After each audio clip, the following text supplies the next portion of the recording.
everybody. Welcome back to The Lost. Motherfuckers! You are here. How long has it been? It has been over a year since our last one, which was a Raiden retrospective, if I'm not mistaken. And yeah, that's on me. I'm a bad person. so, they have now decided to place yours truly, Shadaloo, or Shad for short, in charge of recording duties, which means they've handed me some element of creative control, and man, you fucked up. Well, let's be clear, you took that control because I wasn't gonna do it, because I don't have the fucking time. Someone's gotta. I guess I logically have no choice, but yeah, okay, whatever, fine. So, a brief reintroduction, a mission statement, if you will, from us. If this is your first time listening to an episode of The Lost, I am Razor, he is Shadaloo. This show is usually just the two of us, and this is the show where we talk exclusively about lore. The way the Warrior Shrine is exclusively about gameplay, we just talk about the story and characters, and that's what we do. This is the nerd show. We are here because we have a genuine love and appreciation for the world of Mortal Kombat, the characters, the lore, the plot, the backgrounds, the everything therein. We're talking about fighting game story in 2018. God help us all. But hey, we wouldn't want to be anywhere else. So, we elected for this round to start from an MK1 perspective, go back and revisit a character that I've had very interesting opinions on over the ages, and we're starting with Liu Kang tonight. Liu Kang is going to be our first character retrospective. We're going to be covering a variety of topics, but we're going to start with character retrospectives, and we'll eventually move on or intersperse stuff like conquest mode coverage for those of you who want to see things like that. But yeah. We'll have a mix of topics, but character retrospectives are going to be the most common thing. And also, like, we're going to redo some characters that we've done retrospectives of before in, like, the early years of just the Netherkast show. We used to, like, end several episodes on, like, the four of us talking about a character. We're going to redo some of those guys, because we did those before X came out. So we have new stuff to say. Indeed. Not all of it good, some of it great. So, Liu Kang. Right, Liu Kang. Liu fucking Kang. Liu Kang is a difficult subject for me to talk about because the period in which he was my favorite character is also the same period in which a lot of people didn't like him. And that's really, like, disappointing and hard for me because, like, the reason for not liking him during that period, like, I understand it, but it's just so cliche. It's like, well, he's the most good of the good guys, and that's boring, and I like somebody who's a little more complicated or dark like Scorpion, and it's like, you edgelord motherfuckers. Yeah, it's an oversimplification of it. That is. He's got that darkness. It's really worth looking at the series and going, this at some point became a franchise that had no real main character in the traditional sense. Perspectives just kind of bounced around, and I guess for all intents and purposes, Raiden is kind of the player's view into the world, or the bird's eye view, which I guess is why MK9 made us all feel stupid, because we're looking at things through his stupid eyes. It does not fit him at all to be the main character. It really doesn't.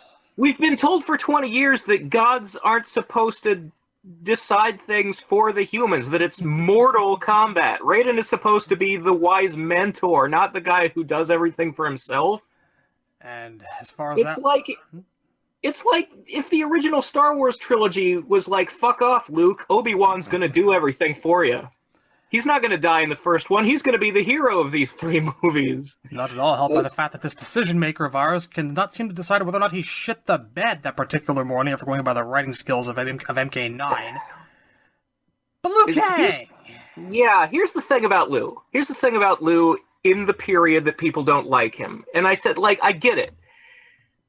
Liu Kang, on the surface, in MK1, 2, and 3, appears to be a completely static character. A guy who has no arc, who just shows up wins and moves on to the next one while everybody else around him does the interesting stuff. The reason for that is because Liu Kang does have a story arc in those 3 games, and I really like that arc. It's the reason he's one of my favorite characters. The problem is that Tobias wrote that arc so subtly that it's almost not even there, that nobody notices it except for me and Tobias. Nobody else knows Liu Kang is actually going through some shit. So, like, in the first game, his bio isn't going to tell you anything other than he's a monk and he's here to fucking stop Shang Tsung. To get what his story is, you have to look at his fucking fatality, in which he does a boring flip kick into an uppercut. The guy doesn't, like, get decapitated or explode. There's no blood. They just fly up and then they fall on the ground, and the sky doesn't even turn dark like all the other fatalities do. That's on purpose. Mm-hmm. The point Tobias was trying to make with that finisher is that Liu Kang refuses to kill his opponents. He's the only guy at the tournament who, in defiance of Shang Tsung's twisted rules, goes, no, I'm not gonna fucking kill anybody. You want me to so you can steal their soul. I'm not gonna fucking do it. That's dishonorable. I'm a Shaolin monk. I'm a pacifist. I'm not gonna take lives. Unless, of course, you're on the pit background, in which case, well, whoops. Yeah. Well, an uppercut is an uppercut. Yeah. But canonically, he doesn't kill anybody. And so really the story of Liu Kang, as we see it at the start, is about this, like, he's like the young one, he's like pure and innocent and naive, and like the world around him is trying to corrupt him, and it's about him resisting corruption. And that story feeds into MK2, where Shang and the Tarkatans have, like, murdered his entire fucking temple. All of the monks are dead except for him and Kung Lao. And Kung Lao's there going, we need revenge. We need to kill them. Fucking, they did this to us, we gotta pay them back. It's time to start fucking ripping heads off and shit. And Liu Kang goes along with him. And again, he's, like, facing temptation, and it's more personal this time, because he actually kind of wants to do it. You know, this one is about him having that darkness inside him of, like, wanting to kill, and that competing with his belief that killing is wrong. And again, this only comes across in the bio and ending if you, like, already knew to look for it. Otherwise, it's not really there. It's so not there that the developers don't even know it anymore. And so every time we get a retelling, like Shaolin Monks or MK9, Liu Kang is no longer a pacifist. He has no problem with killing. I mean, in that very self-same game, he had the same fatality that he did in MK1, but the sky did darken when he did it. Well, it's either that or it's just they didn't bother to change it. And then, like, he also has the power to turn into a dragon. Yes. Yeah, he turns into a dragon for the first time in MK2, and it's always been like, well, did he canonically do that? Or is it just to finally give him a cool finisher? Because everybody hated the MK1 finisher. Is it a manifestation of his rage? Yeah, that's how I always looked at it, is like, maybe he didn't actually do it, but this is him, like, wrestling with the desire to do it. Like, when he turns into a dragon, that's him losing control of his anger. Well, but, like, canonically, I take the he still didn't. That he's, like, channeling some of the power of the Elder Gods that he's gained through the tournament or what have you, or... Yeah, that's the other weird thing, is that... He's got that. In MK2, like, in MK1, his fireballs were just round. And, like, starting with MK2, he started having the dragon logo as a theme in all of his stuff. Yeah. His fireballs look like dragon heads. He turns into a dragon that looks just like the logo does. He, like, in MK3, his friendship is to make a shadow puppet of the logo.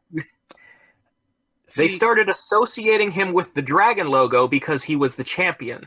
And you start wondering, well, where his powers come from? Is this bonus stuff he got for winning the tournament? Or is it like is it religious symbolism because he's a holy man and he believes that much in the Elder Gods?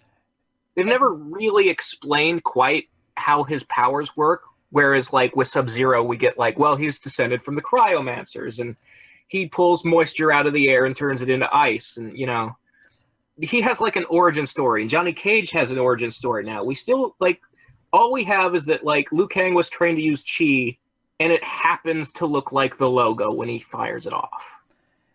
Retrospectively, I look at it as symbolism. At this point, no one knew at all, John and Ed least of all, that the Elder Gods were actually dragons, or dragon-shaped, or what have you. Yeah.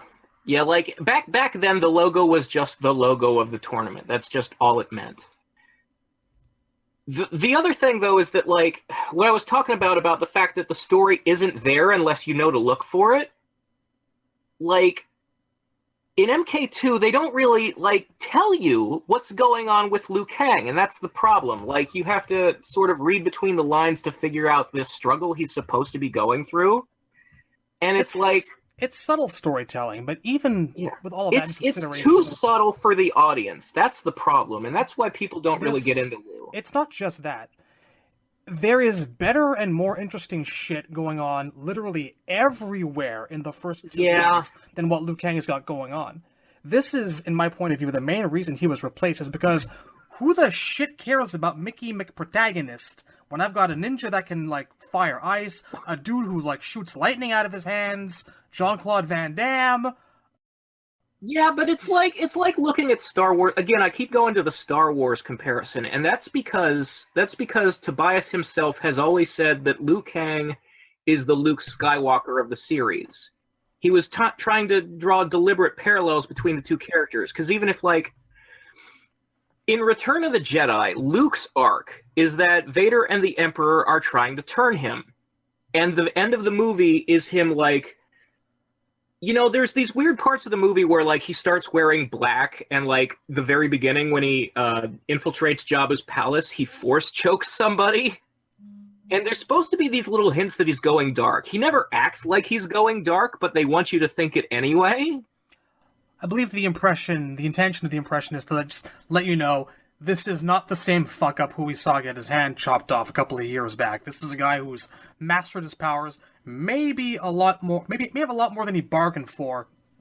Yeah, like, the thing is, behavior-wise, Luke is a clean-cut good guy all through Return of the Jedi.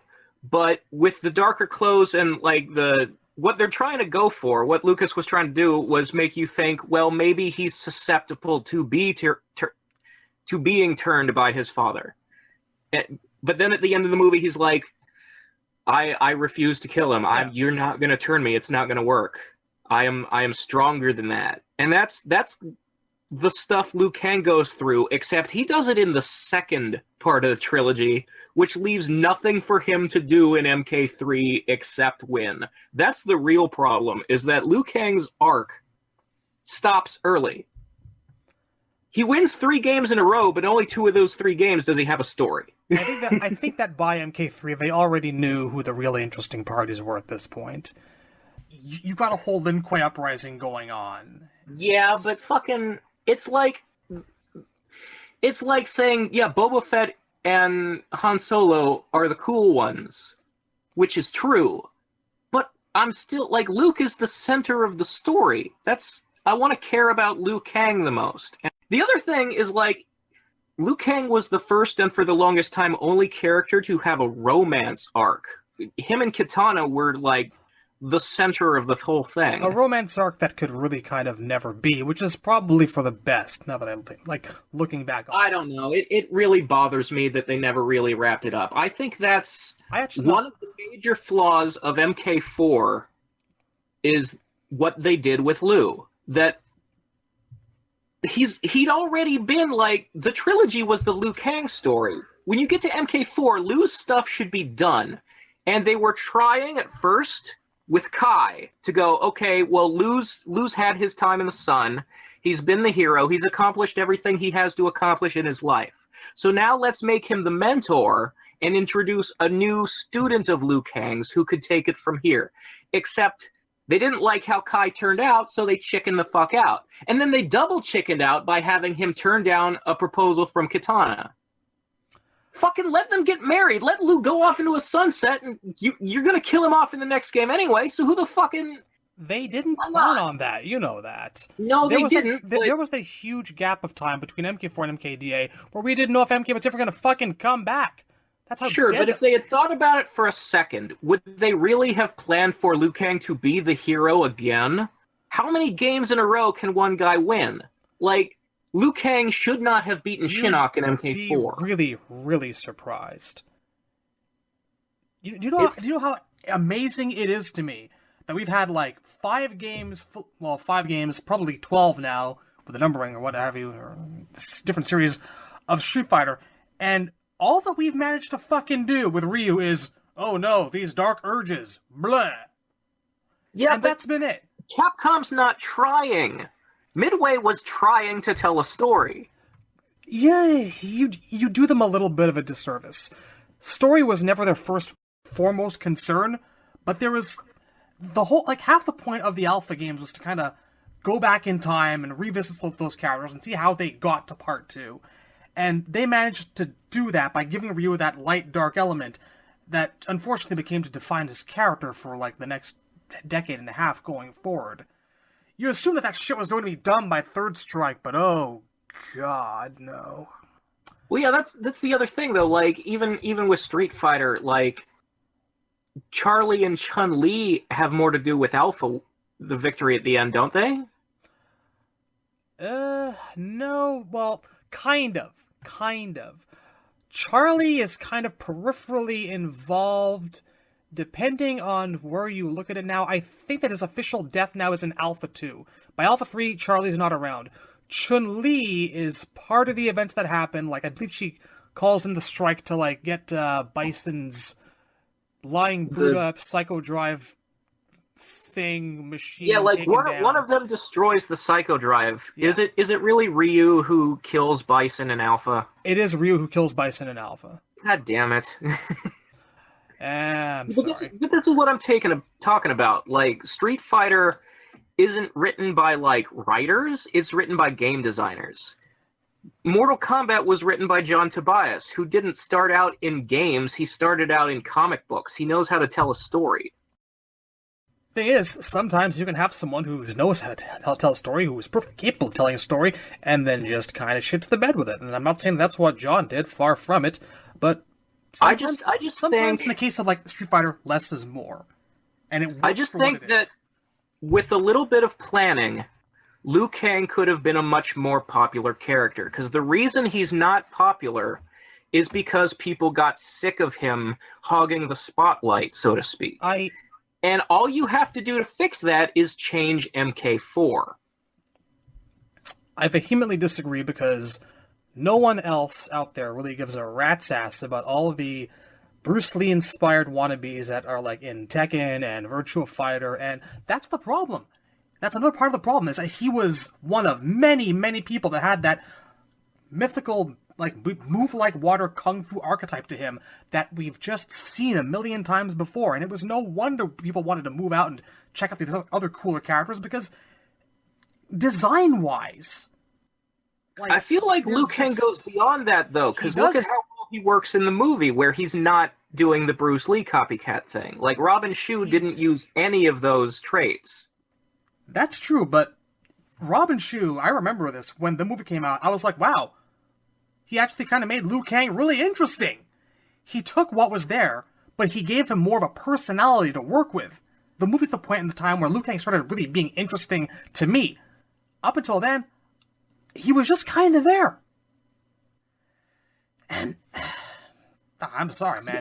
I think the best thing that happened to Liu Kang was getting his neck snapped in Deadly Alliance. He got more interesting to me afterwards. Look, I like Liu dying in Deadly Alliance, and I'm actually one of the few people in the world, it seems like, who likes Liu Kang as a zombie in Deception and Armageddon. So do I. In fact, it's a shame I think that they never actually really did anything with it. That they just turned out the way that they did. It's like they were, like, trying to hold back on that for a future game that they were never going to make, because they kept going like, well, Dark Raiden is the one who raised him, and Dark Raiden is saving him as an enforcer for when he makes a move, and then Dark Raiden never fucking made a move. The series rebooted. And they wanted to make his ghost playable too. At the same time, you could play his body. You could only access it with the goddamn thing in Deception with the Game Shark. Bloody shit. But I I just feel like, you know what? The guy used to be the main character. I thought he was a good main character, and part of that is Robin Shu. A big part of that for me is actually the Defenders of the Realm cartoon. I think that Liu Kang and Kitana are some of the saving graces of that show. Like, there's a lot of like dumb cartoon shit in that show, but I enjoy seeing those two characters when I watch it. I'm gonna have to go back because I think I saw maybe half the episodes when it aired, and it's very cheesy. It's very for children. Yeah. But I think that actually makes the story stronger because you can't be subtle when you're telling a story for children. Sometimes less is more. I think, like I said before, the biggest problem with Liu Kang is that his arc in the original games is so subtle that most people don't recognize there is one there. I think it's too subtle. I think it is way too. It's way too fucking subtle. He got more interesting to me once he developed a personality. Once he moved past the trappings of being a main protagonist, being a protagonist and the protagonist, and I feel the complete opposite way that you do about his MK4 arc. I like the fact that it did not fucking work with him and Kitana. The problem is, it really fucking bothers me because his reason for turning her down is a giant fucking nothing. It's like blue balling the audience, not blue balling Kitana. And it's not even Liu Kang. MK4 is a whole collection of ideas designed to advance the story and develop the characters. It's very much the same spirit as MKX. Tobias wanted to do what MKX does and introduce the next generation. Tobias wanted to do it a way I prefer, which is slower and more natural, where people train their own successors and we actually get to see it happen. I want Liu Kang as a mentor training a new young monk. I want Fujin to take over for Raiden. These are the things that this is the way the story should be done, not with a giant 2-decade-long gap where everything happens off screen, but gradually evolving from game to game. The problem with MK4 is that every single instance in which they tried to introduce the next generation, they chickened out on. They didn't keep going with Kai. They didn't keep going with Fujin. They didn't even keep going with Reiko as the next Shao Kahn. I would define that as a long-standing series problem, and not just an MK4 problem, but continuing. Well, the only example I can think of in the entire franchise where they did it right was with Sub-Zero. And even then there's a twist where Frost isn't a good successor, that she turns on him, and it's very much like Anakin in the prequels, as opposed to Obi-Wan and Luke. Well, right down to having a teacher who may or may not have actually been prepared for the responsibilities at hand. He did blame himself. When we get to the Sub-Zero episode, yeah, I have a lot of things to say about Kuai Liang and Frost, but so do I. But I bring them up because they're an example of they actually did the arc to completion, even though it ended differently than it usually does, with the student being a bad guy and the teacher being a failure. They still completed the arc. None of the other mentor-student relationships are a complete arc. And that's MK4's biggest failing. And it especially affects Liu Kang because I believe that the fact that they wouldn't let him retire in that game, that they had to chicken out of Kai and have Liu Kang beat Shinnok, and then have Liu go, you know what? Another tournament might happen, and I'm going to win that one too, so I'm sorry, Kitana, but I can't go off to Edenia with you. Fuck that. I hate it. As far as I'm concerned, it's for the best. Considering everything that happened afterwards, I have zero complaints. No, here's the problem. Everything that happened afterwards worked out okay for Liu Kang, but it was terrible for Kitana. Like, her character falls the fuck apart in the 3D era. and has never recovered. Like, it has only gotten worse in the reboots. That angle they had in, like, Deception, no. Sindel had to go save her, didn't she? Yes, yeah. Yes. That was a missed opportunity. That's a problem on several levels, and I actually blame Sindel's existence for that problem, because there will be a Sindel episode one day, and we will talk about all of my problems with the fact that she continued to exist after MK3.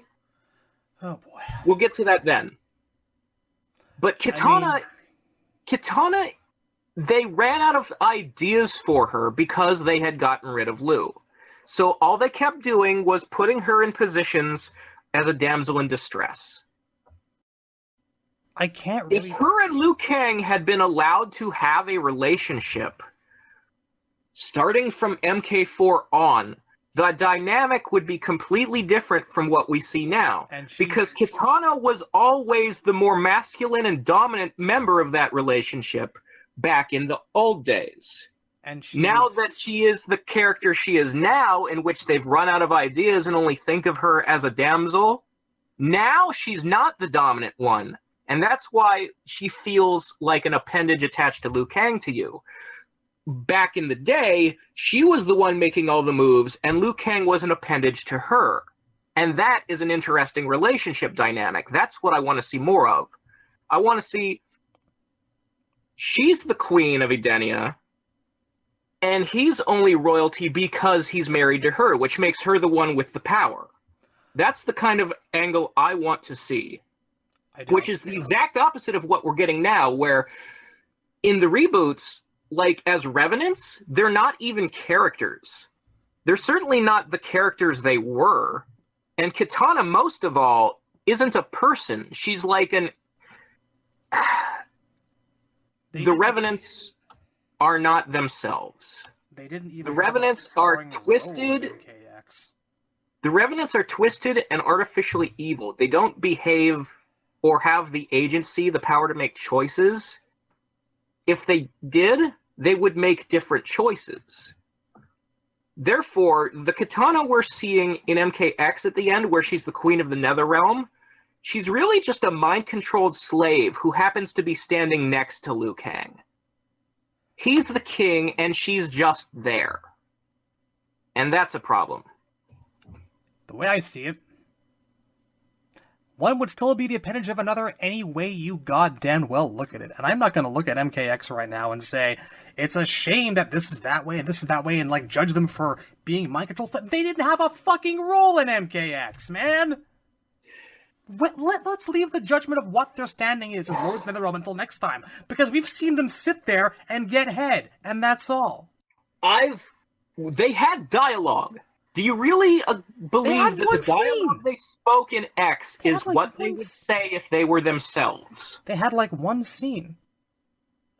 They had... Give it time. Give it time. They just weren't part of the fucking story. You really think in 11 that they'll be characters? And that the characters they are will make sense? They make plenty of sense to me the way they are now for what they are. She's enslaved to Quan Chi. She does his bidding. He's dead halfway through the story. Well, now that he's dead, do you think they're going to suddenly act like they never died, that they're still good people? No, and that's what interests me. The future. They're having both people. of them as lords. What? The fact that they're evil means they're not themselves. It's not in Liu Kang's nature to act the way he does in X. He's only acting that way because he's a Revenant. His mind has been twisted against his will. He's mind-controlled. This coming from the person who says that Dark Raiden is a fucking great idea.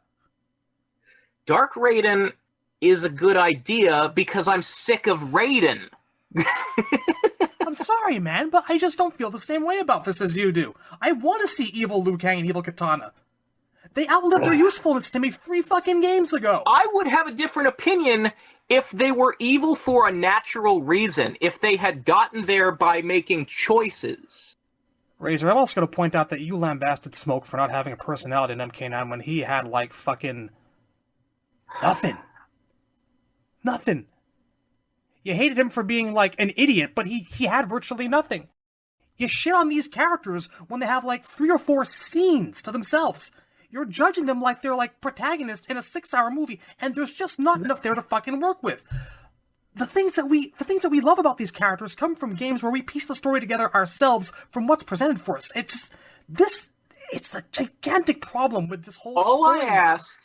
All I ask is that no matter how small a part a character has, that their behavior logically matches their nature and nurture. All I ask is that a character's actions and choices and personality make logical sense according to where they come from. Liu Kang and Kitana, as they exist right now as Revenants, are not Liu Kang and Kitana. They are demons wearing Liu Kang and Kitana's skin. And I suppose some of their behaviors and dialogues reference Liu Kang and Kitana's memories. But if they weren't Revenants, they would be making different choices and behaving differently. They have been artificially corrupted by Netherrealm energies, and that makes them different people. And the people they are now, I don't like. Because they're not what I want from those characters.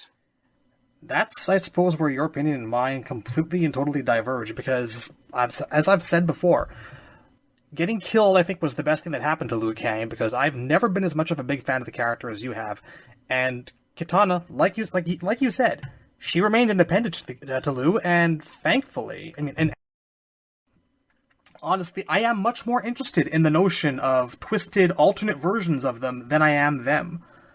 I look at them now as, I suppose, Hawk and Dove. To me, I'd rather see the Black Lantern versions, and that's all there is to it, because it's a fresh change of pace. When you say that, it's like saying, I like Injustice better than the regular DC universe. There are some things about Injustice that I do like better than the regular DC universe, and that's not a crime. I kind of find that offensive. No, I'm sorry. I picked up one issue. I picked up those Injustice comics. I had more fun with that Ollie and that Harley Quinn than I ever did with regular Ollie in all of DC Comics. Well, sometimes it just takes the right element or like the right scenario to bring out something interesting about the character. That doesn't mean I want everyone to be opposite day Bizarro characters, but sometimes I like Bizarro better than Superman. Here's the thing about that. Ollie is the most like his regular self of any of the Injustice universe characters. Batman's still pretty Batman. Yeah, but there's not that big of a difference. I agree. Yeah, but they're really playing up the most unlikable aspects of Batman. I mean, like that late '90s jerk-ass Batman who was really closed off from the rest of the Bat family. I maintain that he's still basically like that most of the time. They have trouble trying to dial it back. He's gotten better, though. He's gotten better. Yeah, he fluctuates. The Batman is not the most likable person. But when I talk about, like, the way Liu Kang and Kitana are now is like, imagine if I was a Superman and Wonder Woman fan, how I would feel about someone saying their favorite Superman and Wonder Woman are the Injustice versions. I get that. I really do. I understand it. It really bothers me because, like, Kitana was one of the strongest and most, like, independent and interesting characters in the entire franchise until roughly Deception. And the way she is now is one of the most unimportant vestigial organ characters in the entire franchise. I do agree. It's like she doesn't even matter anymore. I would blame a lot of that on MK9, actually. It's a knife in my spleen. I do see where you're coming from. That's kind of why I suppose that I give the zombie version of her so much of a pass, or the Revenant version of so much of a pass, because if you don't know what to do with that character, why not bring out an evil version of that character? Yeah, I guess Revenant Kitana is slightly more of a character than MK9 Kitana, but that's like saying that... You're not going to ever find me defending MK9 Kitana. MK9 shat on Kitana. Not quite as hard as it did on Raiden, but It didn't do her any favors, certainly. That's like saying being on fire is slightly better than being on fire and covered in shit. I'm hungry. Really, after that? Yes. Hungry for justice. Justice at what was done to my precious storyline. But anyway. One of my, speaking of injustice, one of my favorite clashes is one of Scorpion's. It's Superman says, "For truth and justice," and Scorpion screams, "There is no justice!" Cue the Linkin Park. But, I suppose what we've done here is we've basically covered Liu from MK1 through 4, then a little bit of like deception. I said, if we're going to get into Deadly Alliance, like I said, I agree that like him dying in Deadly Alliance was a good thing for both his character and the story overall. Because for one thing, it really like gives that game an identity. It's the first thing most people remember about Deadly Alliance. It's the one where the main character got their neck done broke. Yeah. And actually, up to that point, I would say that it was still a very kind game to Kitana. Deadly Alliance is good to Kitana because she gets a lot of like agency. Like they put her in this position where she's the general in charge of Edenia's army, and they have her doing something proactive. Like Shao Kahn is sort of in retreat in his castle, and Kitana's the attacker in that situation. Like she has taken her army, allied with Goro's, and they're actively going after Khan.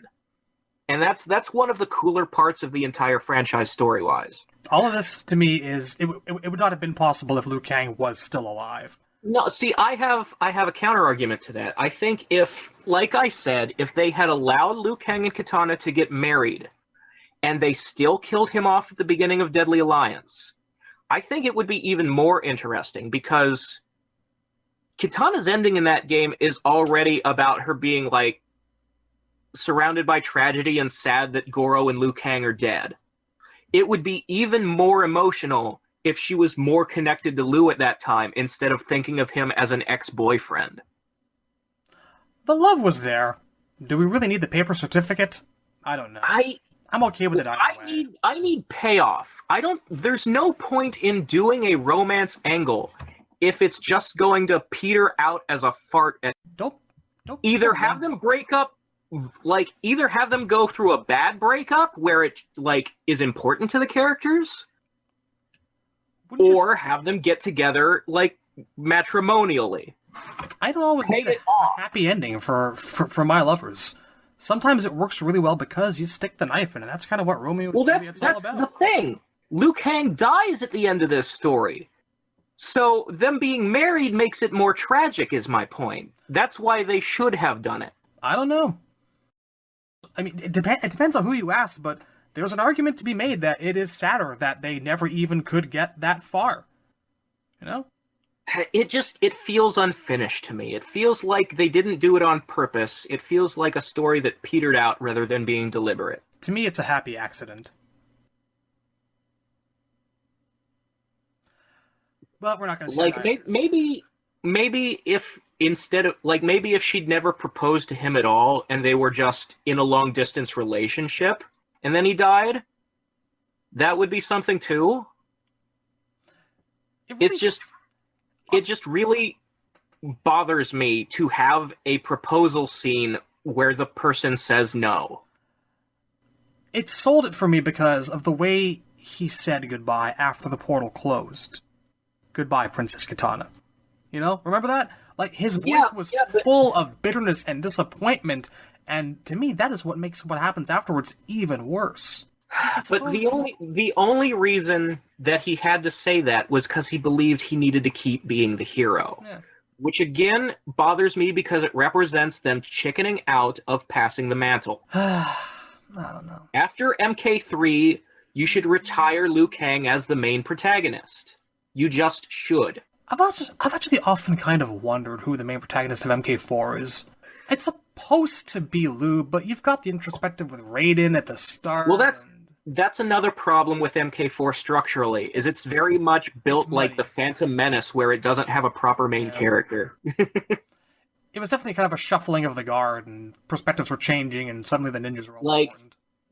From a certain perspective, Sub-Zero is supposed to be the main character, because he's going in with his brother's knowledge from mythologies, and but they don't let him, he's sort of involved in Quan Chi's defeat, but he never goes near Shinnok. At this point, I have to remind myself to go back to this point in the podcast and edit in a section which is just the sound effect of Quan Chi repeatedly stepping on Sub-Zero's ribs over and over and over. Sorry, continue. Yeah. So, they kind of hinted it was supposed to be Sub-Zero, and then they didn't pull the pull the trigger. They kind of hinted it was supposed to be Kai, with his ending where, Raiden's like, you helped us out a lot, here's my stick. But Kai apparently didn't actually do anything. And then Fujin was apparently important, but not. And then Liu Kang is the one who actually gets credit for beating Shinnok, except if you read Liu's bio, he wasn't even in it to fight Shinnok. He was in it to rescue Kitana from the dungeon. He just kind of happened to bump into Shinnok. Then I guess Tanya trapped him, and then he escaped. Yeah, it's always been confusing, how MK4 ends. The only thing that might make sense is if Tanya's ending is partially true, that the reason Liu Kang was even there to fight Shinnok is because Tanya was leading him into a trap where Shinnok was supposed to kill him. Look at it from that way, and that's basically the only real evidence I have for Tanya being a major part of the story at all. Yeah. It's almost like Shinnok got himself defeated by accident. Kind of. Which is really stupid. The way I tend to look at a lot of the plot from MK1 up through Armageddon is it can pretty much be considered canon, except if it's contradicted by something else that seems even more canon, to put a rough spin on it. Well, it's just so weird because Tanya's ending ends with Liu Kang dying. So to say, no, Tanya's ending is half true, it's like, what? I know, it's bizarre, but it wouldn't be the first time, a lot of those MK3 endings, you can assume that they all go to fight Shao Kahn, but only Liu Kang's the one who takes it away. MK3, actually, the ending makes pretty clear sense because there's multiple endings that tell you how it goes. Yeah. A whole bunch of people went to Khan's castle to fight him. Liu Kang and Kung Lao made it there together. They fought him at the same time. They tag teamed him. You just take out those Kung Lao fell in battle. Yeah, Kung Lao fell in battle. Liu Kang saw that and got super pissed off, and that gave him the strength to finish Khan off. I always wondered, how they sold the fact that Kung Lao was thought to be dead. I have a headcanon, a way I would do it, where he's unconscious and bleeding out, and so they think he's already a goner, and as soon as Shao Kahn is defeated, the castle starts getting sucked back into Outworld or collapsing, or he was a load-bearing boss. As they all are. Yeah, so all the good guys have to run the hell out of there as fast as they can or get, sucked back to Outworld. And so they leave Kung Lao's body behind because they think he's already dead. So then I'd cut to him, waking up in Outworld, his wounds weren't quite enough to kill him. And now he's just going to live in Outworld for a while. And, the reason he lets them think he's dead, which is a dick move normally, is because he has no way to let them know otherwise. Because he's stuck. That's how I would do it. I tend to look at things as having happened on the Pit 3 background, and then, I don't know, I suppose I envision Shao Kahn kind of knocking him off the pit with his hammer, so everyone assumes that he's down there, shredded apart by the spikes, but maybe he just kind of dive-kicked his way to safety, and then all the shit that you said happened, and he just kind of got stuck there. Seriously. Since I was, 16 years old, I'm yeah, Kahn probably just knocked him off the Pit 3. Works for me. Well, I never thought of it that way, because I can't imagine falling off that bridge and surviving. There's nothing between the bridge and the spinning blade. Dive kicks. He's got to land somewhere, man. The rotating buzzsaw spikes can't go on forever. So I think that we're actually kind of ignoring the elephant in the room here.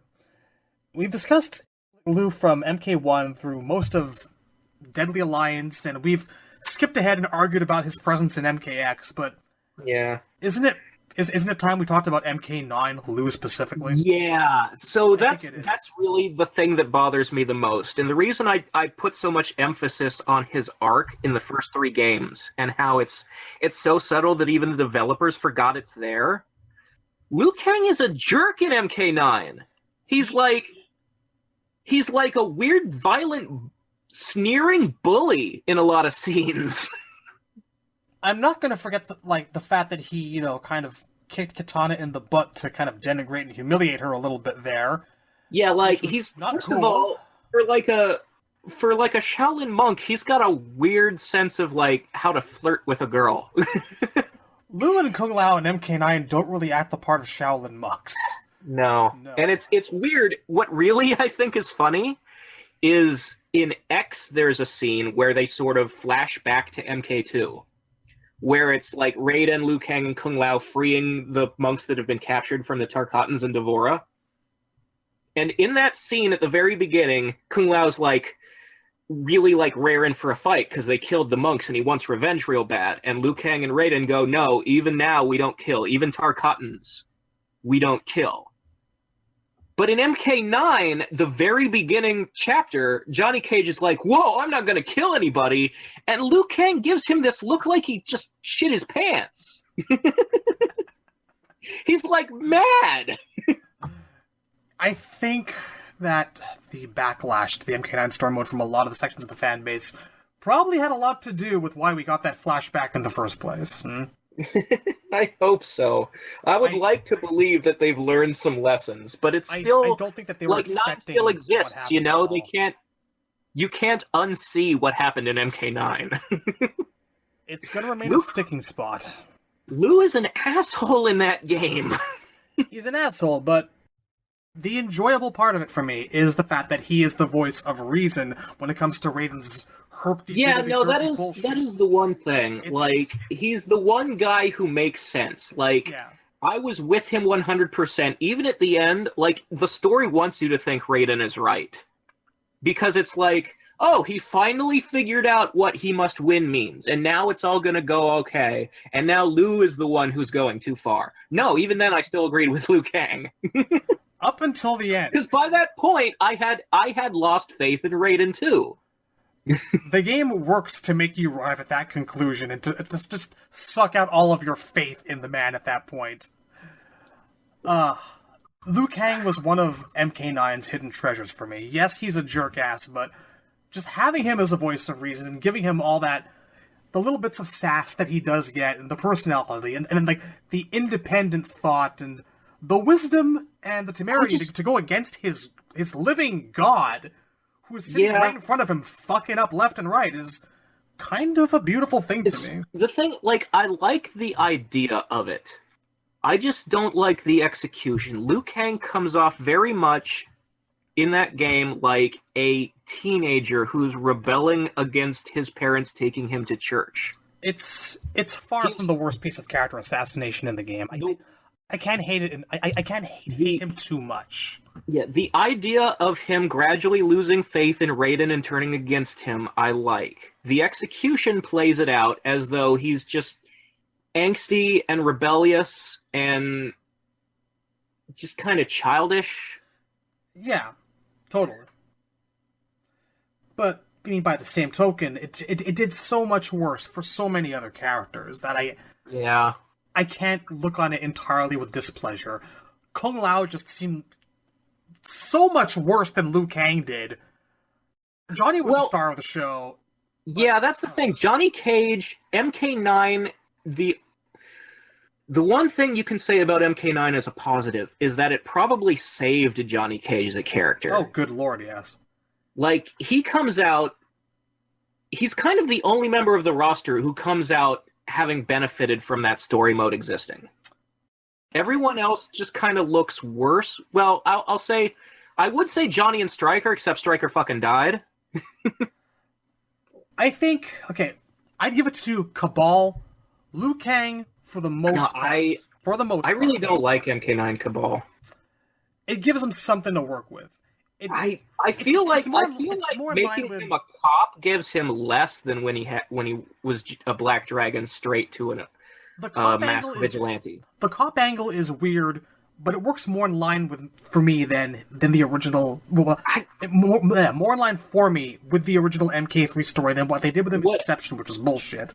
Yeah, no, that's not Deception was a complete ruination of Cabal. Yeah. But it's so weird. Like, 9 by making him a cop, you make him a normal person. And I don't want the guy who fights with hook swords to have ever lived a normal life. If you fight with hook swords, you are a weird man who lives on the edges of society, and I want to see you that way. I envision him as a weird nomad too, but as far as things go, Like, I want my eccentric criminal who used to hang out with Kano. I don't want him being a guy with a ponytail and a t-shirt who hangs out with Stryker. They weird. did keep that angle though. They did specify that Kano knew the guy. They kept it in flashback. I wanted to see him as a Black Dragon. Can't always get what you want. If we're going to sit here and debate every single one that I find acceptable, we're going to be here for a while, because I think that MK9 did well by a couple characters. You are clearly much more forgiving than me. I still say God, that... No. I'm willing to look past a few faults here and there, and I take what I can get. I think it actually did pretty well by Bihan, by Scorpion, although I don't agree with the results, by Smoke, by Shiva, by Stryker, for whatever that's worth to you, and especially by Nightwolf. I don't know. I don't think Shiva came out ahead or behind. I think she's exactly as useless. It showed her doing stuff. Well, you know what? It's an improvement over being stabbed in the back by Kano after killing Motaro. See, here's the thing. I think Shiva not actually getting any interaction with a centaur at all, when that's kind of her whole thing, is a crime. What bothers me about the thing she did get to do is the whole, like, prison guard angle is a net loss to me. Because, first of all, they didn't build a prison stage, so she's constantly in these silly situations where somebody tried to escape the prison, so now she has to tie them up in another stage. Hey, Razor. And then those people escape again. Hey, Razor. Everybody she guards escapes. Razor. What? She was a prison bitch. God damn it, Nappa. Sorry, couldn't resist it at all. Okay, back to Liu Kang. Yeah. Oh my god. How about that? Fucking Liu Kang. So, I mean, are there any other major games? Do we want to discuss Shaolin Monks, Liu Kang? I kind of don't want to. Because is that even a character? Not really. I mean, there is a scene. And it is glorious. Oh my god, the problems with that game.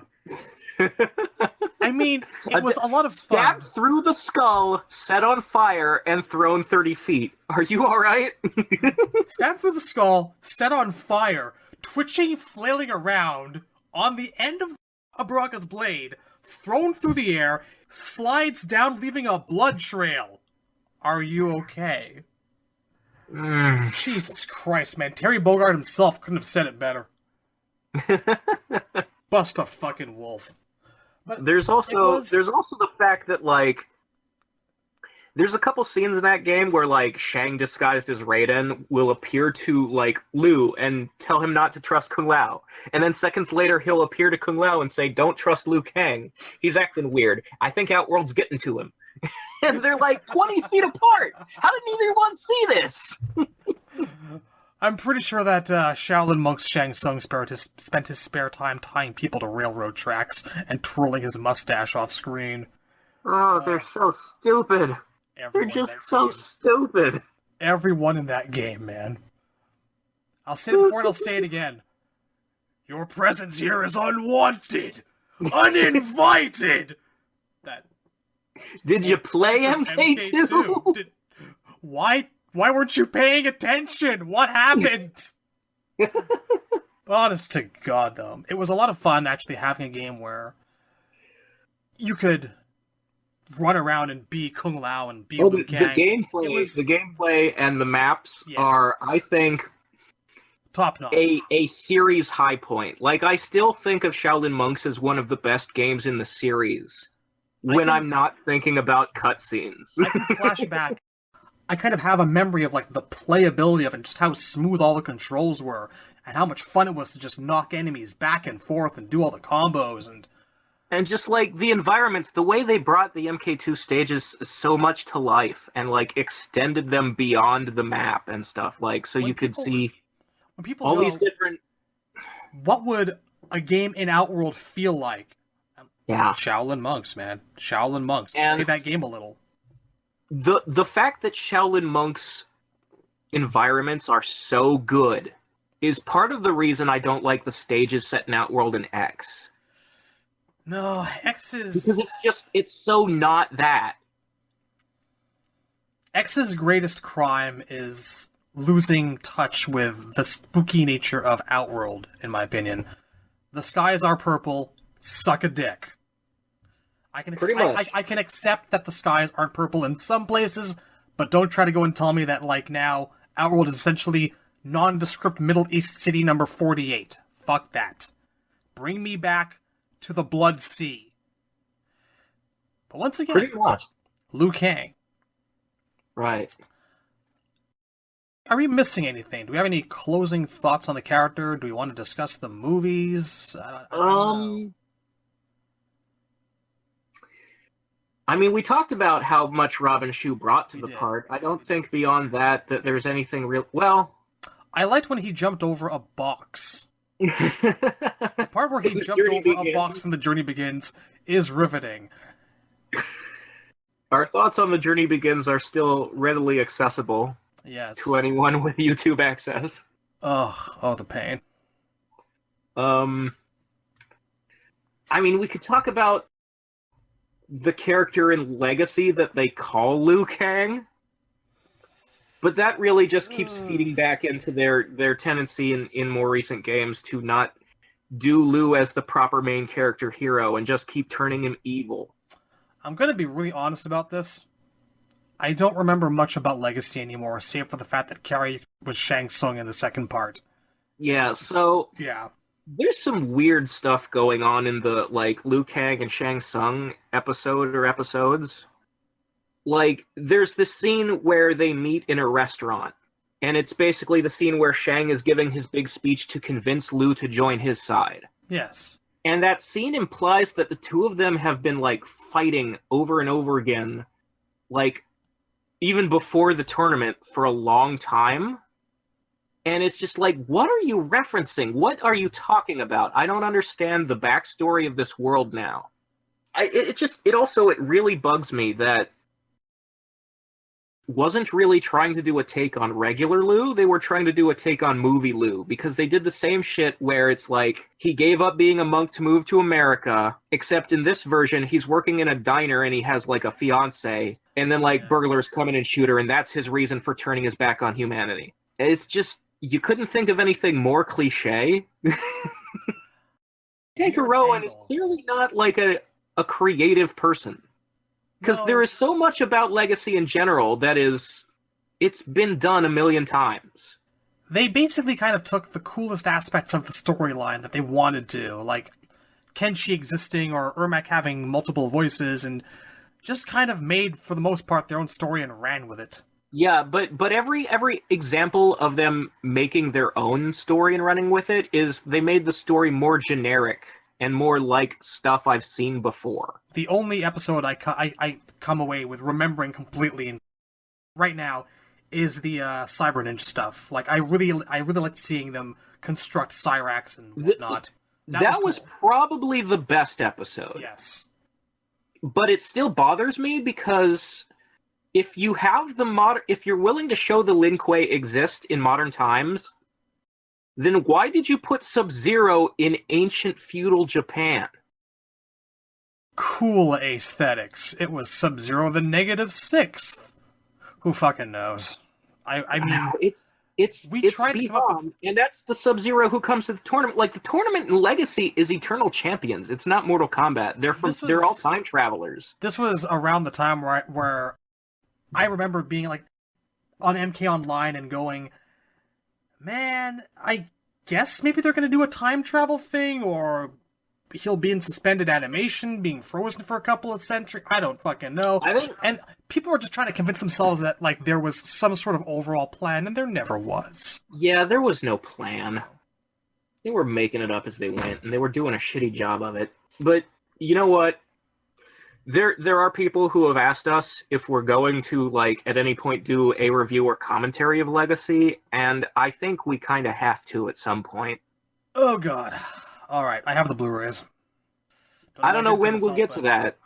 It'll happen, but let's make it a distant priority. I don't particularly feel any great need to revisit it anytime soon. No, yeah, the thing is, we have to, like, be in the mood to watch crap. Alternating perspectives on Liu Kang. Can't say much for the Mortal Kombat Malibu comic, because all anyone really did there was refer to themselves in the third person and get drawn badly. I did think it was kind of weird that they gave Liu, like, a day job as an artist. You know what? On the topic of day jobs for Liu Kang, I will take artist over the Jeff Roven novel, which he was like a DEA agent or something. Yeah, that was odd. That was fucking weird. Bizarre. I like how in that novel he gets his powers by being near one of Raiden's lightning bolts. Yeah, that was it. Some sort of lightning strikes next to him, and suddenly he can summon fire. My hands can glow now. All right. Hadouken. So, I mean, I guess we could wrap this up. But favorite fatality of all time for Liu Kang. What's yours? I mean, the dragon, specifically the MK2 version where it's green. I don't really like the MK9 logo in general, where they overdid it on the scale texture, and then they made his dragon look even more like the logo by having a matching scale texture in it, and it's like a black dragon now. It was a bit much. It looked like the scales were too big. It looked like a toy dragon. It didn't look like a real dragon. Like, graphically, I feel like they could do way better. There is something to be said for the simplicity of the MK2 dragon, and yes, it's my favorite one as well, definitely. Yeah. And, like, I do think it's kind of cool looking, though, his win pose in X, where he makes the dragon out of fire. I think that's an interesting... Holds it in his hand, and he's, like, kind of posing with it. Yes, it was a good time. Well, in 9, he makes a little mini dragon in his hand that looks just like his fatality. But in X, like, he poses, and, like, a giant fire dragon, like, comes out of his body and, like, hangs over top of him. I'm going to have to go and look at that one over again. I have so much more problems of remembering specific win poses from X and 9, because I'm usually killing bitches. I don't get to see those things all that often. Yeah. Unlike Temp, you and I actually like to use fatalities. Yeah, well, I mean, Temp's one of those FGC folk who just want to get to the good stuff. Yeah. But his definition impatient. And so impatient. Good stuff is different, to say the least. Yeah. Okay, so in terms of, like, I do have one little thing, and it's about X. It's about his Duelist variation. I thought that was a really great idea, because I think there's something cool about the fact that, like, the Revenant's powers change, and he's, like, not shooting fire anymore. He's shooting that, like, evil black and red energy. Yes. And I also like the other half of Duelist is that this is what his powers would be if he came back to life, or if it was, like, pure good, and where he's shooting just, like, pure white light.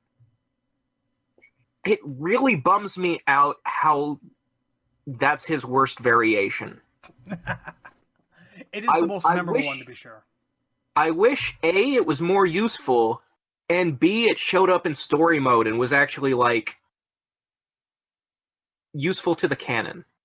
It's like, there are a bunch of variations in X, and I talk about this all the time, like Possessed Kenshi, where it's like, this could have been a really cool story, but they didn't do anything with it.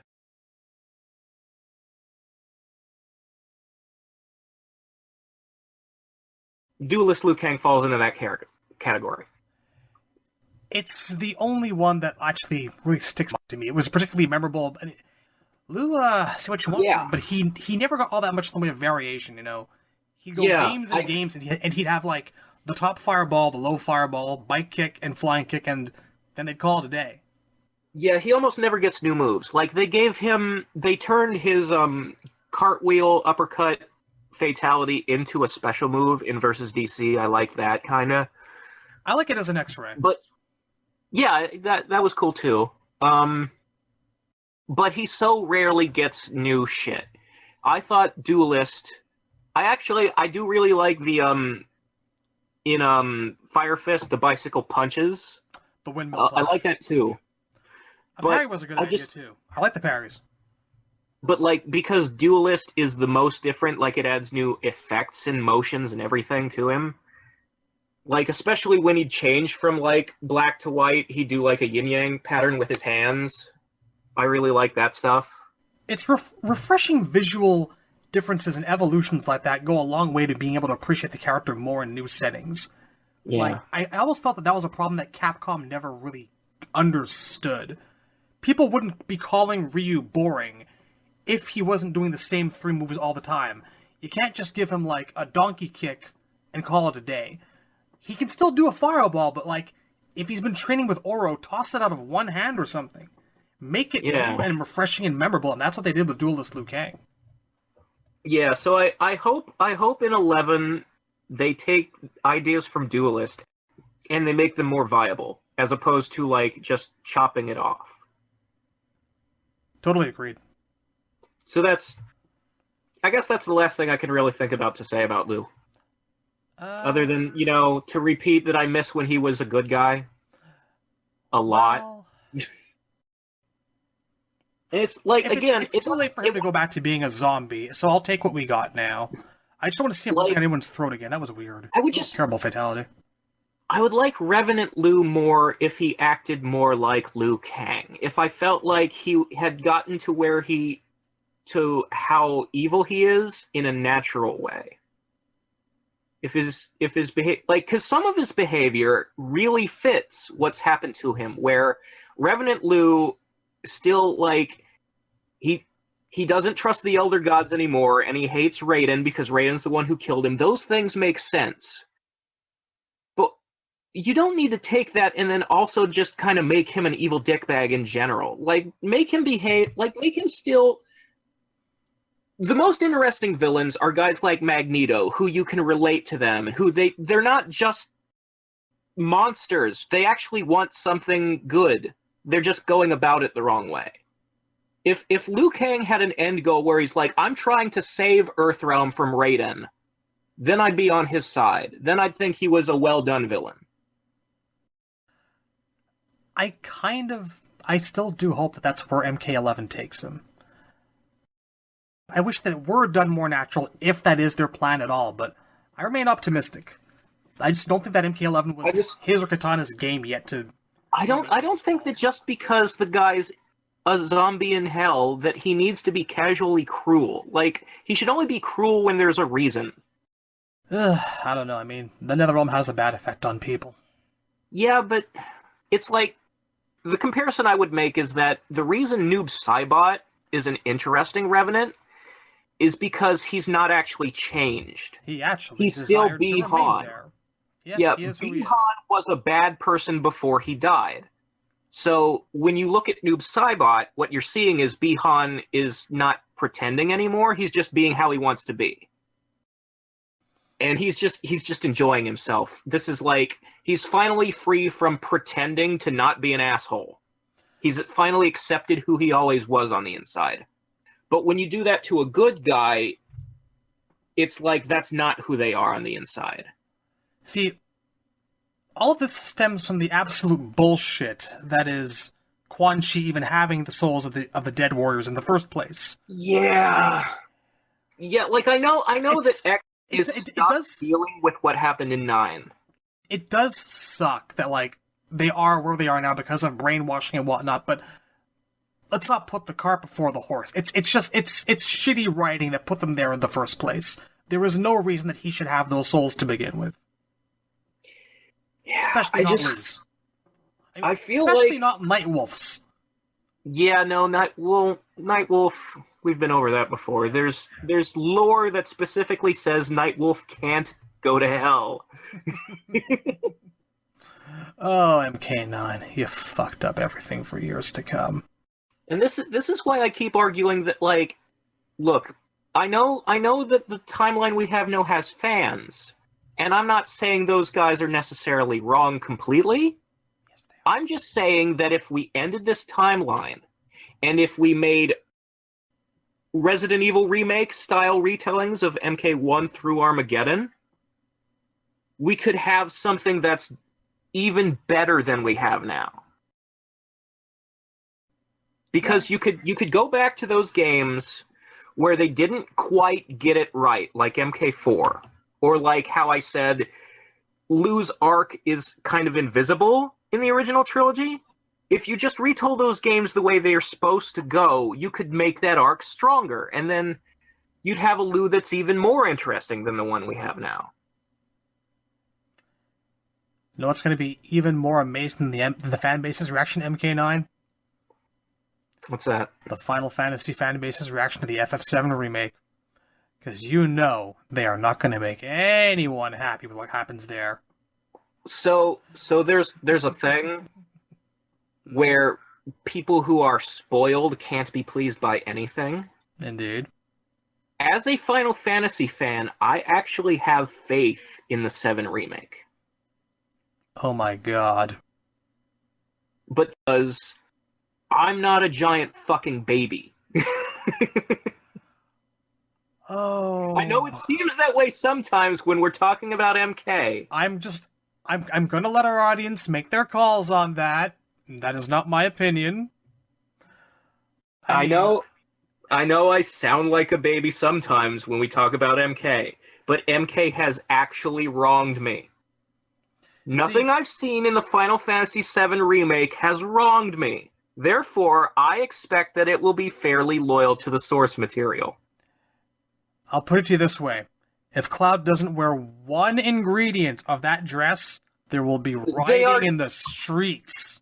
They have already confirmed they're doing the cross-dressing. Of course they're doing the cross-dressing. It's the first thing everybody says. If they don't do the cross-dressing, I'm going to be mad. Of course they're doing the cross-dressing. They know. They know. I like how the minds go to that and not the fact that you're playing as a bunch of radical terrorists. But anyway. Oh, that was always the story. Yes, but that's probably the problematic part.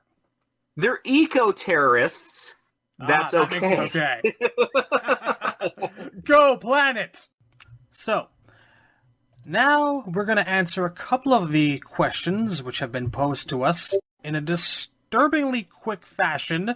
Yeah, It's only been a couple of days, and there's like 11 of you fuckers asking us questions. It was very rapid. Yes. I'm kind of flattered, honestly. The first couple. I feel like maybe our opinions are the most interesting ones, is what this means. That's people love your knowledge and my alcoholism. It says wonderful things about the chemistry that we have together. Indeed. We're going to take about 3 of these. Yeah, 3 out of 4. There's about 10. We'll get to a couple each time. But by all means, keep them coming. So the first question comes from Maxi, and he asks, is Special Forces still canon? Was it ever canon? And the answer to that is maybe, but not really. Like, I think they intended it to be canon. It's just that it doesn't make sense or matter.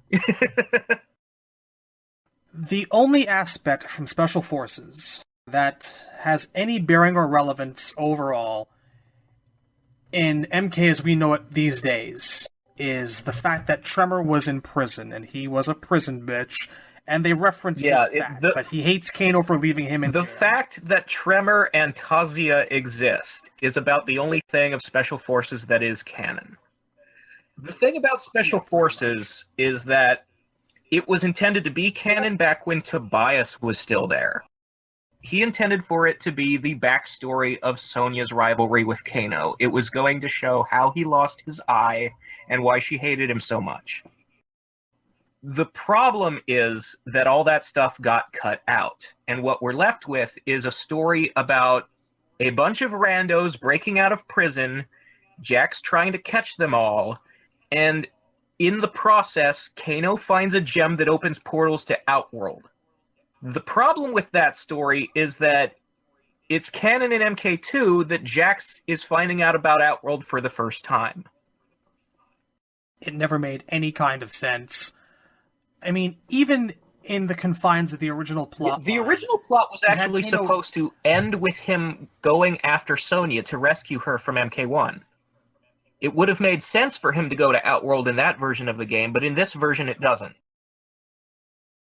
And not only that, but like, Kano here exhibits such a desire and motivation need to go to Outworld, he shouldn't even know that Outworld goddamn exists, because according to the MK1 canon, the comics were part of this, John Tobias' MK1 and 2 comics, Kano stumbles his way into Outworld, and this whole chain of events happens because he gets chased onto a boat. Yeah, like, he never V-boat. He never intended, like, he didn't know anything other than Shang Tsung invited me to this thing, and Shang has a lot of gold, so I'm gonna go so I can steal it. Like, he didn't know Outworld existed until MK2, and neither did Jax. So, the fact that they're trying to get there using a magic gem in Shaolin, or in Special Forces, just doesn't work. You've essentially kind of got what amounts to, like, the prequels and Clone Wars trying to explain more and more of the Force as before you get to the parts that really matter, and just who fucking cares? There's also this weird stuff hidden in it, where, like, the backstory to the gem tries to hint that Liu Kang and Shang Tsung's families secretly come from Outworld. Have you ever noticed it? There's this little bit about where the gem came from, that it's like there were these like 5 emperors in ancient Outworld who had towns named after them or something like that, and it was like there was a guy named Sung and a guy named Kang. Yes, that brings me back. That's weird, man. You look at it, maybe it was John Tobias trying to be coy again and give us a little bit more lore as much as he could. Maybe that was actually a plan going forward, but nothing from Special Forces wound up. No, the only thing that still counts is that a guy named Tremor exists and a chick named Tazia exists in the Black Dragon. Yeah, Tazia because of the comic, and that's pretty much it. It's something. I'm a little disappointed the comic didn't use No Face.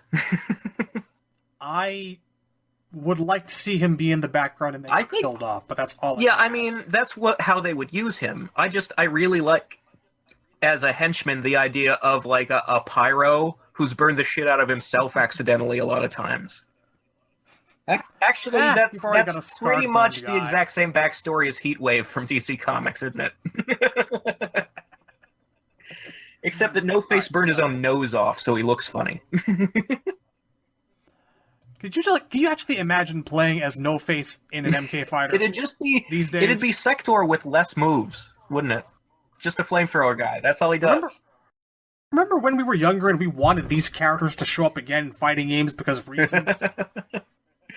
Our second question, tangentially related to the first, DJ Timmy G asks, is the Lost still canon to the Nethercast universe? Motherfucker, you can call this a reboot. Yes, this is a hard reboot. Well, here's what I would say. We must win. The Lost is canon to the Nethercast, but some episodes of the Nethercast are not canon to the Lost. It's one-way continuity, like Agents of S.H.I.E.L.D. I have still not watched a single You're better off. show and probably never will. Anyway. The third question, from MK Trilogy Chameleon. You have talked about this several times, so I want to know how you two would have made MK 2011 as a continuation and not a reboot. I would have straight up taken us to Sato and Chaos Realm. I would have plumbed that ground hard. I have a whole elaborate sort of plan because I'm actually eventually going to write like a fanfic of this or something. My idea starts with, first of all, how you end Armageddon without like killing everybody off. What I would have done is I would have had Taven and Dagon kill Blaze at the same time, Like, Taven's fighting him, and Dagon sneaks up the back of the pyramid and stabs him in the back with his magic sword, at the same time that Taven stabs him in the front with his magic sword. So what would happen is each would get half of the prize, and none of the energy would go to anybody else, completely negating the quest altogether. As a result, everybody just kind of fights it out until they either die or go home, and it's not the apocalypse that they said it would be. Because it doesn't need to be. It was a dumb idea. Now how do we resolve it? And Argus would show up because he's still alive. Like, Argus is the narrator of all the Armageddon endings. He's not dead, he's pretending to be dead because it's part of the test. Like, Dagon's ending even says, Argus shows up and he's like, surprise, hey Dagon, since you thought you killed me, fuck you. Taven gets to be the champion. He's the one who gets to replace me as Protector of Edenia, and you're out of luck. And what I would have happen is that Dagon would actually be banished to the Netherrealm. And from then, you're wrapping up some story arcs. I would have Scorpion go after Quan Chi, and because he's still technically the champion of the Elder Gods at the time, I'd have him, like, grab Quan Chi by the scruff of the neck and drag him in front of the Elder Gods and be like, this motherfucker is the cause of all the problems. Do something. Now, I can't say that I would... Oh. There's more. Still going? More. There's more, but... Tell me when you're done. The end result would be that, like, Quan Chi would be trapped inside the amulet the way Shinnok was during MK9X. So that basically Quan Chi isn't, like... Because you can't kill anybody permanently in this fucking franchise, but this would take him off the board for a while. And then they would go, well, you're still the champion of the Elder Gods, and you're still, like, doing your job, but you're doing a bad job of your job because you tried to turn on us there for a minute. So as punishment, your new job is to guard the gates of the Netherrealm and stop the dead from escaping, because it keeps fucking happening. So that would be what I do with Scorpion. He's now in charge of preventing resurrections, because it's a problem in this franchise. And also it keeps him connected to the Netherrealm. What I would actually do with MK9 the game, as the sequel to Armageddon, is I would have... It would actually be very much plot-wise like the MKX comic, where it's about a civil war in Outworld, because Shao Kahn, all the major villains have been wiped off the board. They're dead or imprisoned in some more permanent than usual way. So there's nobody on the throne of Outworld, and you've got factions competing for it, like Melina and Reiko, and you know, like the Centaurs and the Shokan and the Tarkatans are each taking somebody's side. I would have the main villain be a female character, because that hasn't been done yet, and I'd have her be from Sato. And I'd have her be, you know, someone who... She's evil because... I don't know, like the Clock King, where she's super, like, OCD, because that's the way people from Sato are, and then something tragic happened to her, and she just couldn't handle it. So now she's kind of crazy, but she's pretending to be, like, super, super structured and lawful. And she secretly has her own agenda where she's trying to, like, tip the scales in the favor of, like, destroying the universe, but she's pretending to be an agent of order who has come from... a third party who has come to Outworld from the outside in order to, like, referee, and she's basically going to say, look, Outworld likes to solve their problems with Mortal Kombat tournaments, so we're going to have one for the throne. And the game would be about that, and you'd have, like, allies from Earthrealm come in to support someone like Ermac, who is the person they want on the throne because he's an actual good guy, and that's how you'd get Earth involved, and that's basically what I would do there. I'm done. Sure. Yes, that's my whole plan. Those some extensive, detailed plans. Like I've said, I'm actually going to write this out at some point one day. Okay. Just to prove that Armageddon didn't have to be the end. That this universe can keep going. There was no reason to reboot. Now, I can't say that I've put anywhere near the amount of thought into it as you have. Because MK9 hurt me as much as it hurt you. It hurt me to the point where I almost gave up on this franchise entirely and walked away. Almost. I can say this much. Like I said, I would have taken us and explored Chaos Realm and Sato much, much more in depth.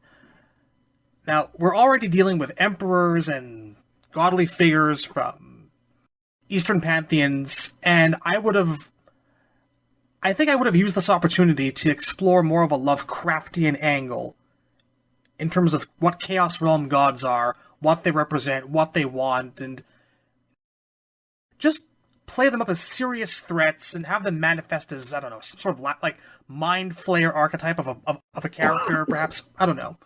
And in terms of Sato gods, think something inspired by the Living Tribunal from Marvel. I'd probably play up Sato as the main antagonist and threat.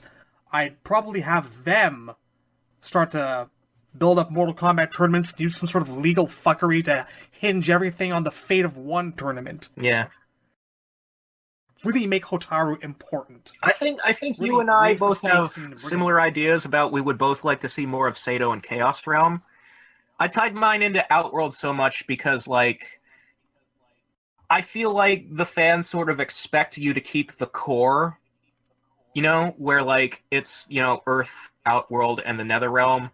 So I'm trying to make, like, Sato and Chaos Realm important, but they're slowly coming in from the side as opposed to being thrust into the spotlight all at once. I might downplay the amount of Netherrealm involvement in a future installment. I definitely keep representation from Outworld and, like, Earthrealm, obviously, but I try to balance things out a little bit more. I'd probably, if I could, make Vaeternus, the vampire realm, an aspect of things, if I could, and similar to something like Deception than anything else. It wouldn't be the typical 12 big heroes and whatnot that we typically get. It would be very, very varied and I think messed up, and you might not see Melina or Kitana. You'd probably get Shang, because I'm a Shang fanboy. You'd probably get Kintaro. I have very weird ideas of what an MK roster would cost. My thinking was I would pare things down quite a bit in terms of the classic roster. Like, Johnny Cage would be in it as an NPC. Like, my idea was that he would join the White Lotus Society as part of his, like, retirement from fighting and just become, like, a trainer. So sort of like he's doing with Cassie, except Kung Fu instead of the military. Pursuant to his spiritual angle in Armageddon, I probably would have taken that too. You'd see, like, him and Kung Lao would be, like, the big teachers. And, like, Sonya would be, like, doing a desk job thing, and Cyrax would be the main Special Forces playable character. I would have Kitana, like, sitting out on the sidelines, and I'd have Jade do most of the Edenia stuff in that game. I would have, Scorpion and Sub-Zero are obviously going to be there. I would actually have Raiden be a secret character, because my idea is that, like, my MK9 would be it would be what MK1 is to MK2, where, like, this Sato person is the equivalent of the Shang Tsung, where it's like, there's something bigger after this game, and my something bigger is Dark Raiden. And that's sort of where the Netherrealm would come in. It'd be very downplayed in this game, because secretly in the background, Dark Raiden is recruiting guys like Noob Saibot. And then they'd come back in the next game in full force. For a future antagonist, I would probably have someone, I don't know. There's that selfish part of me that kind of still to this day wants to do the whole Goken thing and show off the great Kung Lao body, if not spirit. Just have someone desecrate his corpse the way Liu Kang's was, you know? If we're going to bring that shambling corpse back, give us another one. Make it interesting. I could see that. I mean, part of my whole, like, what I would do with Mortal Kombat, I actually would have had Great Kung Lao playable in a remake of MK1 for flashback scenes. Yeah. I've also wanted a prequel game, but... Yeah, like, my MK1, people can see this on my DeviantArt. My MK1 starts, you actually play as Goro and fight Great Kung Lao. Because I really like the idea of sort of starting your game off, letting you play as the boss and get a taste for what he can do before you fight him at the end. Like, just as a little like goofy bonus, like, oh, I get to be the bad guy for a minute? This feels cool, he's so powerful, and then never again. And hey, bonus, you get to start your rounds with a bang. Yeah. Kill the dude. Instant fatality tutorial. Basically, yeah. In terms of specific aspects of the storyline, going forward after Armageddon, I probably would have brought the entire Black Dragon angle to a close because we're already tired of it. Everyone's tired. Kano would be dead in my universe. I don't think I'd kill him, but he would be a major NPC in the background. I would kill him. I feel like I'm so out of ideas for what you do next with that guy. I know you want him to keep showing up just because he's fun, but I need a purpose for these guys. And, like, honestly, one of my ideas is to have, like, both the Black Dragon and the Red Dragons have fallen apart, and whatever's left of it is sort of cobbled together into a new gang by Kira. She's the one person that I would keep around. Yeah. Can't say no to that. As for the Lin Kuei themselves, I'd probably keep Sub in his Grand Master role. I don't know if I'd have him... I had a really interesting idea for what I would do with Sub-Zero, where, like... I'd be tempted to give him a game off and replace him with Frost for just one game. Well, my idea was Frost would end up on Dark Raiden's team. And what Sub-Zero is doing in this game would be that he's sort of sent, like, Lin Kuei, like, scout and archaeology teams in to excavate the Cryomancer ruins so he can reclaim more of his, like, his people's stuff. And while he's there, he finds out about, like, the tournament for the Emperor seat, and he's like, maybe I should enter that. Because, like, the Outworld is tied to my past, and also Outworld is a constant threat, so somebody really needs to, like, take the reins on this place for Earth's sake. It's like... So he's sort of, like, toying with the idea of maybe trying to take over the place through those official means, because they're being offered there. He wouldn't be the guy who wins, but it would at least get him involved. Did you have ideas for Scorpion to round things off? off? Well, like I said, he's guarding the gates of hell. So, like, okay. Yeah, there's probably somebody who would escape. I was thinking of toying with the idea of letting Drawman try to make a run at the throne since everybody else is gone. And so I would sort of have... I'd love to have him involved. I was going to have, like, this thing where, like, Drawman, Dagon, and Tanya are each trying to, like, claim the amulet. Tanya, I'd actually probably give a little while off. I'm a big fan of Tanya. I'd keep using her. I like her too, but she's one character for me that if I had to have her come back, she would definitely need some sort of new purpose or reason to be there or whatnot. Because, yeah, the whole traitor stick is getting old, where you have to have a new character come in and be her for the purposes of keeping things fresh. Well, the thing about Tanya is, like, yeah, the traitor thing is in the past, so now she's just playing in the Netherrealm. And she's just overtly making a run at the throne. Because there's no other options left to her. If she wants power now, she has to take it, because nobody will trust her. Oof. Things would not go well for her. Not so much, but that's why she wants the amulet, because I see her as a sorcery character, and I want to play that up more. So I would have her go after, like... First of all, the amulet has so much power of its own, and second, like I said, I would have put Quan Chi trapped inside it. So whoever gets it also kind of has his voice in their head, like giving them advice. Oh Christ, that's a fate worth it. Yeah, like it's not a good thing, but if you want the power... Alright, any other major characters that we're missing from the first one that you didn't cover? Goro? Probably leave him dead, I guess? Well... Yeah, if it were me, I mean, if I had a fucking choice, I'd remove that entire horrible bit of not really dead from deception. Yeah, no, I would have... like from the beginning, I'd unretcon the retcon that like Goro was alive. Let me think if there was anybody else. I mean, Fujin would obviously Reptile? get his fucking time in the sun. Like I said, I'd have Ermac in there, but it'd be good Ermac from Deception. I would probably give Reptile some time off as well, because to be fair to the guy, he had a huge part. Yeah. The 3D era games. Yeah, I would give Reptile. He'd sit on the bench a little while. Probably Baraka too. Just because there's more interesting people to work with. Yeah. Baraka Baraka would be dead. Like Baraka, like a lot of the henchman tier guys and like old bosses and sub bosses, I would have killed off during the Armageddon battle. Yeah, that's fair. Clear the board with a lot of people. I either have Jax dead or I have Sector walking around in Jax's body, because that was a thing that Armageddon was teasing at. Yes, that was bizarre. I kind of like the idea, just because it's like creepy and it's like a violation that would be like horrific to Jax's friends and family to see like Sector wearing his corpse.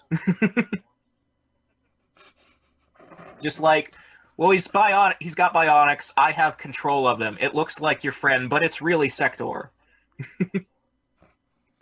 Comes back onto his farm. These provisions are inadequate and weak.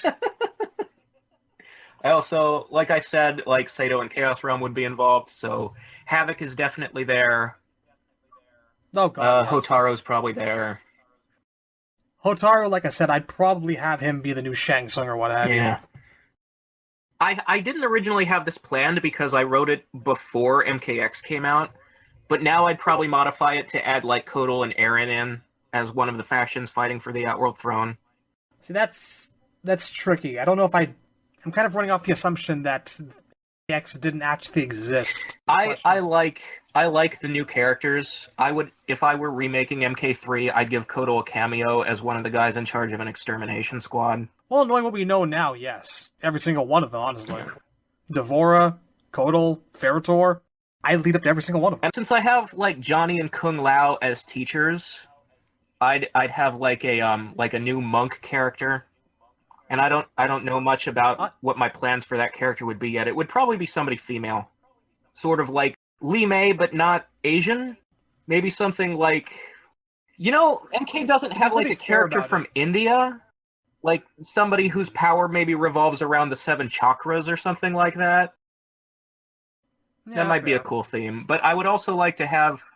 In terms of monk characters, though, I would probably just go full ham and just reverse the decision that the 3D games had. And I would just bring back Kai and give it another go. Well, what I would do with Kai is I'd have him be one of like the teacher mentor characters. Like what I would have is in this game, Kung Lao would die, and so she'd have to like to finish her training. She'd have to find other mentors from his generation, and she'd go to Nightwolf and she'd go to Kai. Because I really like the idea Armageddon presented, where Kai, when he went off on his own after MK4, he became like an oracle guru type of guy. So I'd have him be like a hermit living on top of a mountain, and he's like, I can see the future, and I'm this wise now. I think that would be something unique and interesting to do with him. As long as you keep him playable. Yeah, I mean, he would be playable in at least one of like... I'd like to do a trilogy where it's like this, and then a Dark Raiden game, and then another bigger Dark Raiden game, just like Shang, Khan. Alright, I guess that about covers it. I don't think there were any other major characters that were missing from the first 2 or 3 games, maybe? Yeah, not really. I think we covered all the major ones. Like, if anybody whose name didn't come up is probably dead in my version. Yeah, I hate to say it, but as much as I do like Smoke... Well, actually, Smoke... I would have given him a... Smoke is on my roster. Mm-hmm. And the thing about him is that, because he's already kind of dead anyway, he'd probably be another realm character. But he'd, like, not want to be there. He'd be, like, rebelling against his Enenra nature and sort of on a journey of self-discovery or something. And he'd be kind of a good guy who happens to be in hell.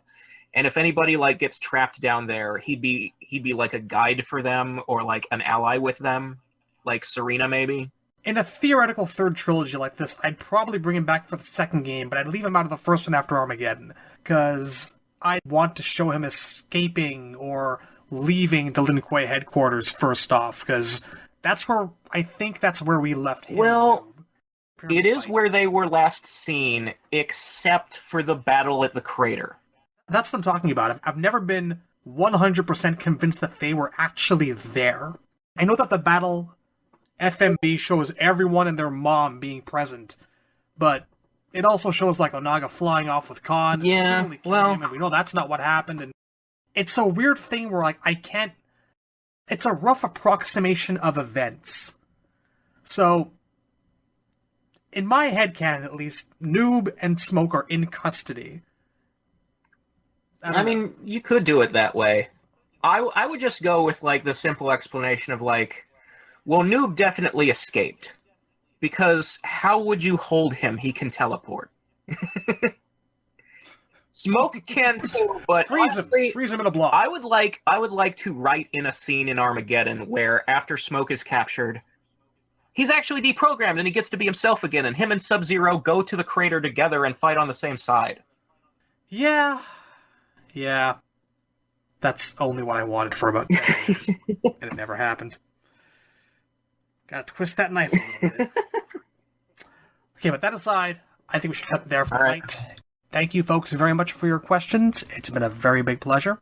And I'd like to thank our listeners for being so patient and bearing with us while we've taken the year plus to get our shit together and finally get this out for you fine folks. I didn't do this at the beginning, but I also would like to say a very special thank you to Test Your Mind for hosting us and giving us a little bit of promotion here and there. And you give us a jack handy, we give you one too. Thank you for all of our old listeners and our new ones. Razor, anything you want to say to the fine people before we bid them good night until next time? I swear I'm not a giant baby.